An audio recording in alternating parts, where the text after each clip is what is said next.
Próbujemy opowiedzieć o tym, jak miasto zostało przecięte na pół, gdzie wyrywano jedną część płuca dawnego miasta i zostawiono tylko jedną, po to, żeby nie mogło już oddychać.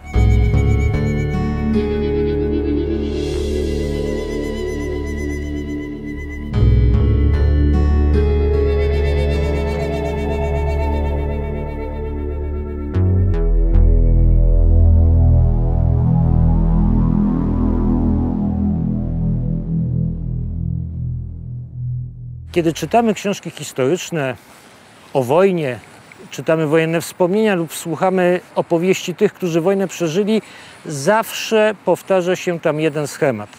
Schemat, który mówi o zmianie. Wojna jako zjawisko, jako doświadczenie jest pewną cezurą, która zmienia świat. Ten świat, który był, przestaje istnieć, pojawia się coś zupełnie nowego. A jeżeli jest to wojna totalna, taka jak II wojna światowa, świat, który po niej powstaje, jest zupełnie innym światem niż ten, który pozostał w przeszłości. I właśnie taki los spotkał Warszawę.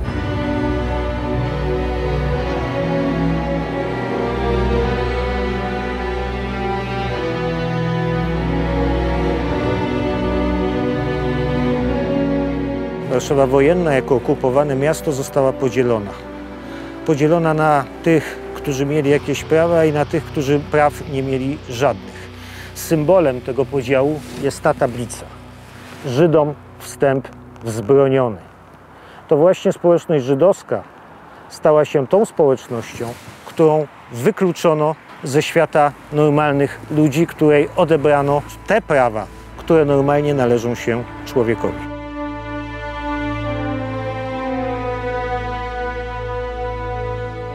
Warszawa, która padła ofiarą wojny totalnej, odrodziła się jako zupełnie inne miasto. I tylko gdzieniegdzie możemy znaleźć pamiątki nazywane Ostańcami tego miasta, które kiedyś było, które dzisiaj już nie istnieje. I w tej chwili za moimi plecami widać właśnie takie pamiątki po tym, co przeminęło.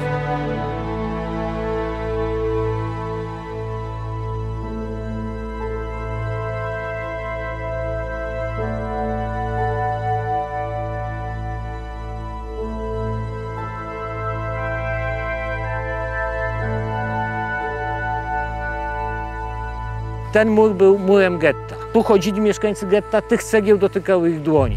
Za mną są kamienice, które były kiedyś częścią getta. W tych kamienicach mieszkali właśnie żydowscy mieszkańcy miasta, których potem wywieziono do Treblinki, gdzie zostali zamordowani. I to jest historia, która mówi nie tylko o tym, że tu mieszkali ludzie, których zamordowano. To też ludzie, którzy próbowali na wszelkie sposoby przeżyć i którzy próbowali nawiązać kontakt z tą drugą stroną, tą stroną za murem, z tą aryjską tak zwaną, czy też nieżydowską częścią Warszawy. Po drugiej stronie, po tej stronie aryjskiej, nieżydowskiej, byli tacy sami ludzie, którzy z nimi też nawiązywali stosunki. Te stosunki układały się bardzo różne.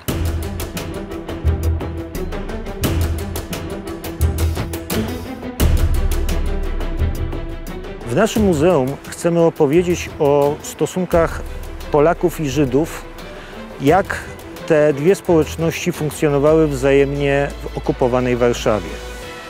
Chcemy opowiedzieć o ich rozdzieleniu, ale też o łączności, o współpracy. O tym, w jaki sposób się kontaktowali, w jaki sposób ludzie przenikali na obie strony podzielonego miasta, jak przebiegała wymiana towarów, tak zwany szmugiel. Chcemy też opowiedzieć o tym, co było najtrudniejsze, o problemach, jakie się pojawiały we wzajemnych stosunkach, o pomocy, o ofiarności, o ratowaniu, o obojętności wynikającej ze strachu o siebie, o własną rodzinę i wreszcie o podłości, o donoszeniu, o współudziale, o wydawaniu tych, których wykluczono.